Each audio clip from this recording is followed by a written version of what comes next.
Ayan, another withdrawal na naman tayo sa ating account. Actually, ang dami nating account. 1.14. Ayan, and then password natin. And then tcharan! Withdrawal success! So, ayan, punta naman tayo sa isang account.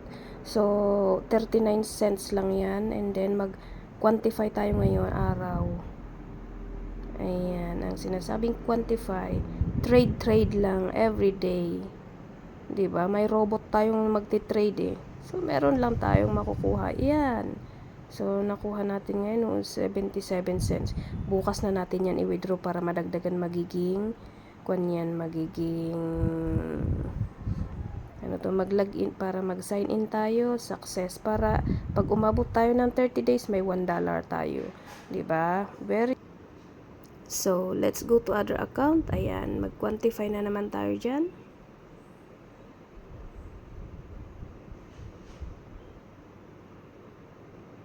Robot yan. Hindi na tayo mahihirapan pang mangopya-ngopya ng mga kuwan.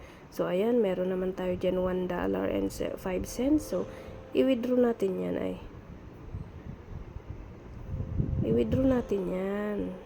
Araw-araw tayo mag-withdraw or after 2 days. So, punta tayo dyan. Withdraw. 1.05. Kapag lesser $3 ang i-withdraw mo dito, walang bayad. Yan. So, nakapag-withdraw na naman tayo. And then, next naman, punta tayo sa isang account. Ayan, next naman nating account yan. Ayan, meron tayong kitang 1.8.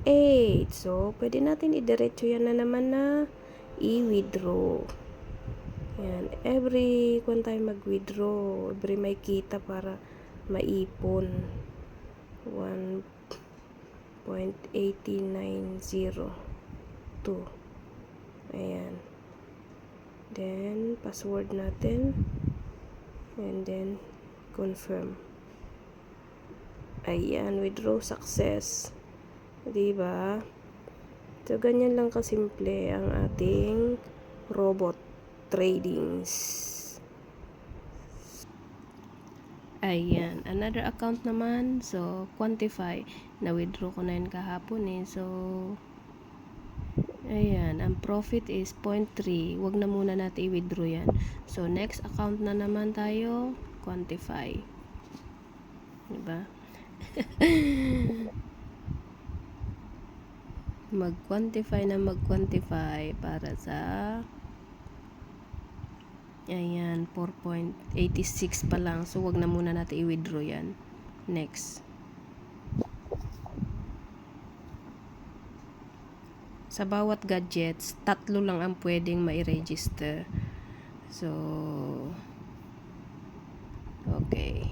Ayan, meron tayong 1.7. So, i-withdraw na natin yan. Punta tayo dyan and then withdraw.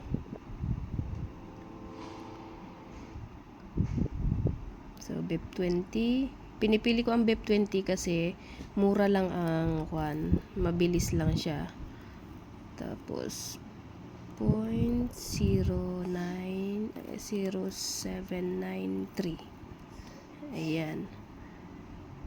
0.1. Lagyan natin ng 0. Yan. Tapos, yung security kwan natin. Okay. Pagkatapos na ilagay ang security, confirm. 1.0. Oh, mali. 1.07 pala. 0. Okay, confirm. Ayan, success. So, magkano ang naipon natin ngayong araw na to?